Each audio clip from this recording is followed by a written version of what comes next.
कहा ये मजलिसे सैयदुश्शुहदा इंसान के दिल में इनकलाब पैदा करती है।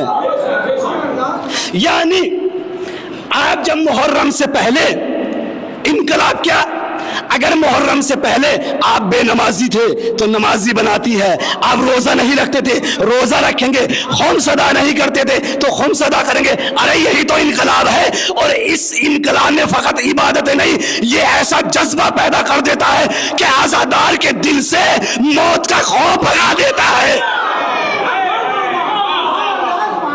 आजादारी आजादार के दिल से मौत का खौफ भगा देता है। भाई क्यों, ऐसा क्यों? क्योंकि ये आजादार उस अली के मानने वाले हैं कि जो कातिल को भी उठाकर नमाज पढ़ता है।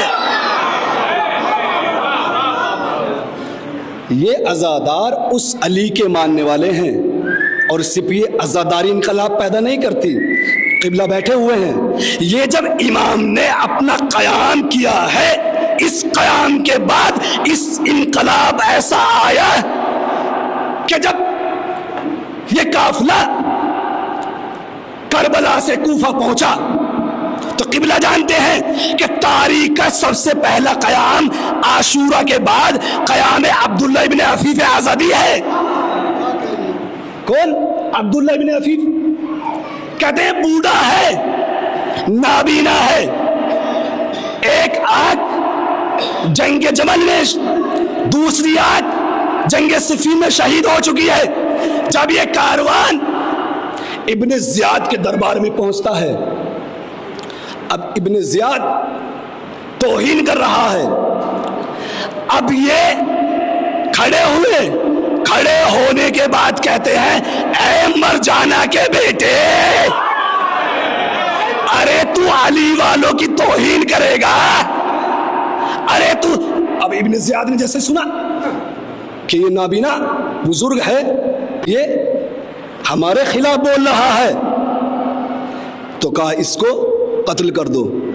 अब अब्दुल्ला बिन अफीफ कहते हैं अरे मुझे मौत का खौफ दिलाता है कि जिसने अली की रकाम में जंग जमल भी लड़ी है और सिफीन भी लड़ी है।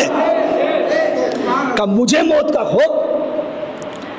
कब मेरी तो ख्वाहिश ही ये थी कि मैं शहीद हो जाऊं, लेकिन ये मेरी ख्वाहिश जब मैं जंग जमल में पहुंचा, मेरी एक आंख शहीद हो गई तो मैं मायूस हो गया कि शायद अब मुझे शहादत नहीं मिलेगी।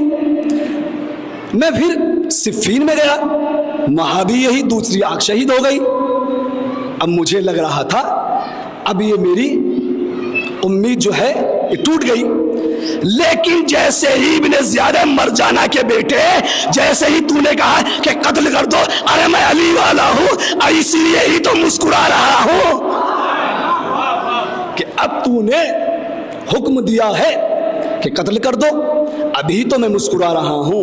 अली वाला वही होता है कि जो मौत को मुस्कुरा कर गले लगाए।